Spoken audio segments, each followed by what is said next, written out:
We're back, folks, and after all of that Champions League talk I was talking earlier on in the channel, this is the one. The Manchester United preview show and the UEFA Europa League are finally back, and to top it all off, it is a tasty all-British affair. David versus Braveheart.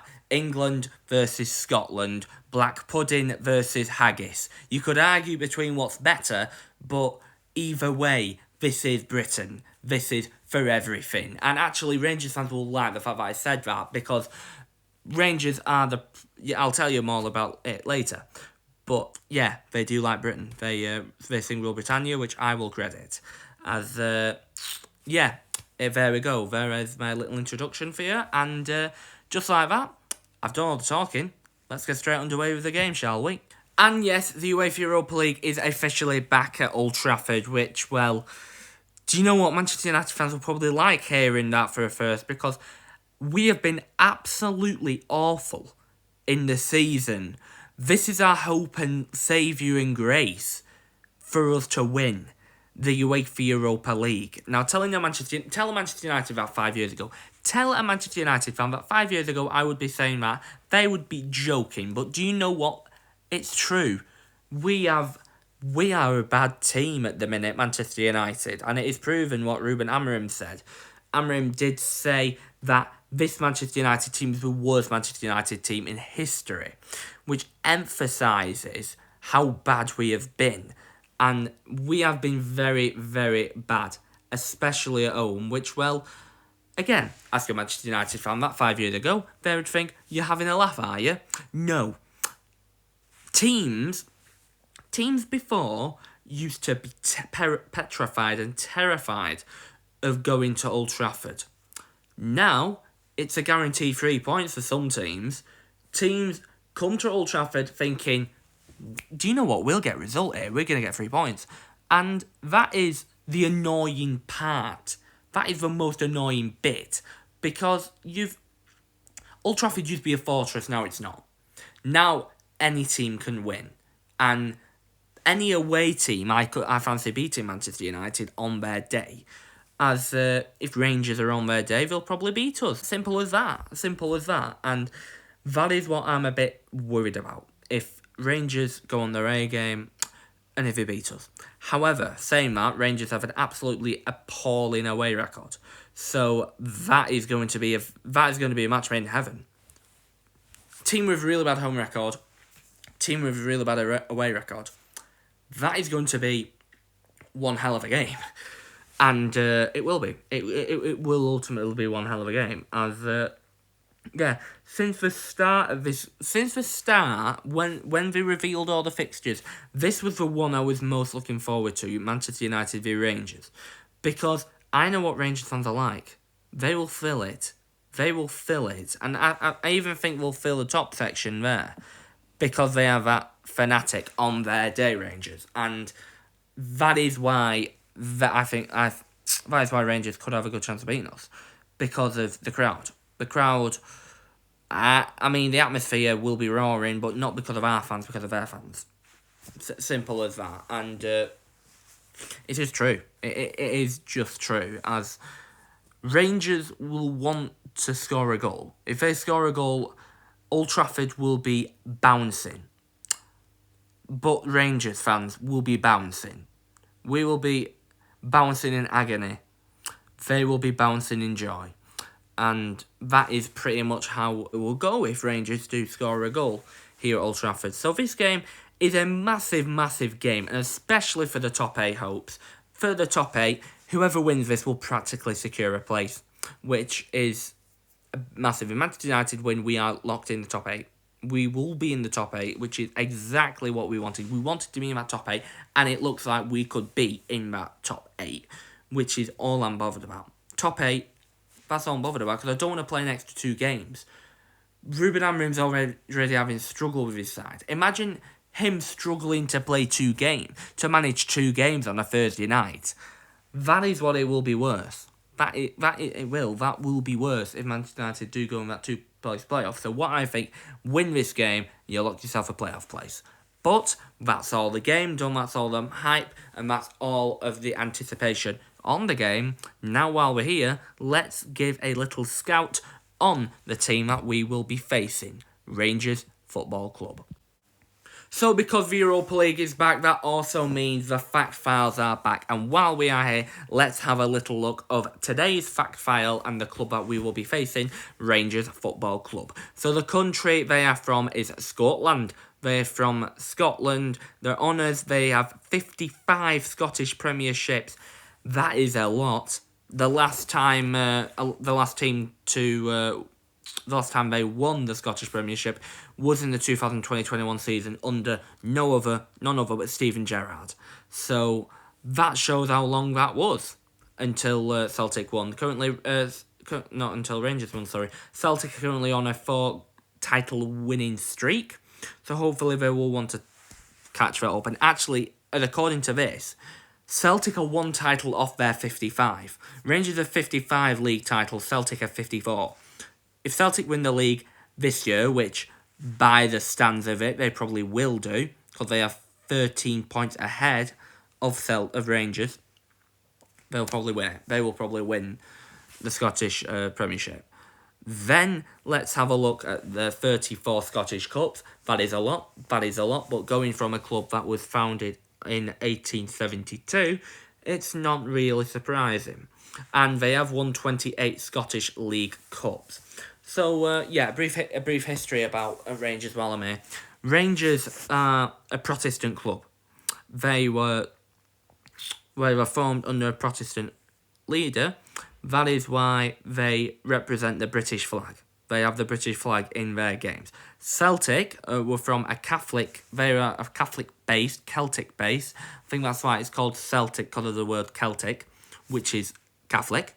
And that is why they wave the Irish flag, because of their links to Catholic and the Celtic community. So that's a brief history between the two, shall we?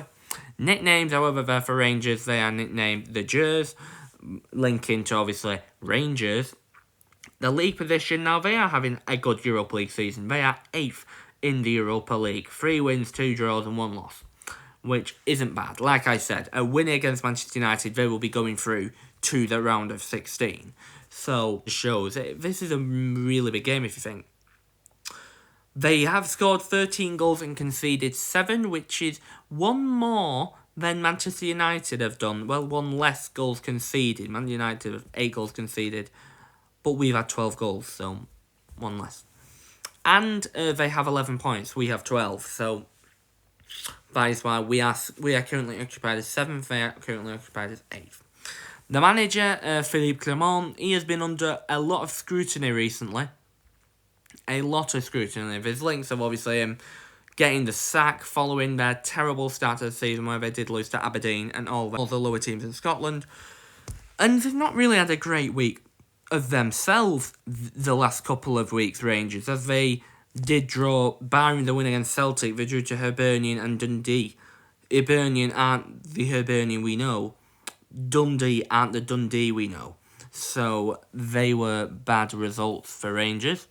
The best player, without a shadow of a doubt, has to go to James Tavernier.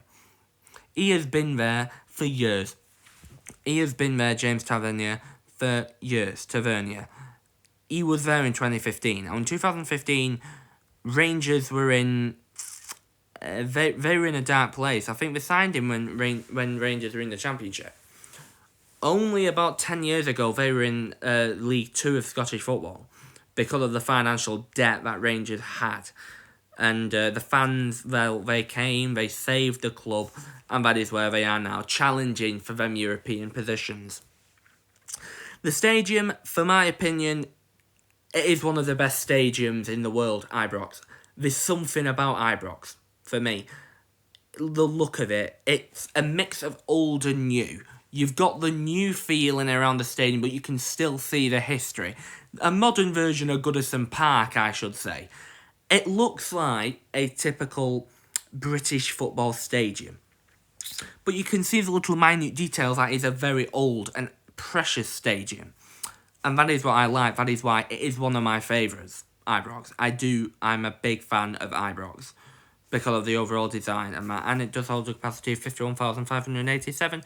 That was most recently in 2024. They did have a capacity just below 51,000, barring from their upgrade they did have in 2024. So yeah, that is it there for Rangers, and that is my little fact file to go with the team. So if you have a look at our form in the Europa League, Manchester United have had a pretty good, they've had a pretty good form in this Europa League, as we are undefeated. We have been undefeated in this UEFA Europa League campaign, which is very surprising to think, but you know, that is the Europa League. That is what strange things can happen in European competitions, and it happened, well, it happened for every team, to be fair, but for Manchester United in particular, strange things happened as well. We drew 1-1 to FC Twente. I'm recapping the games. You can see here, like, Fenerbahce away, we didn't play great, but we got a good result, which is, well, good for us.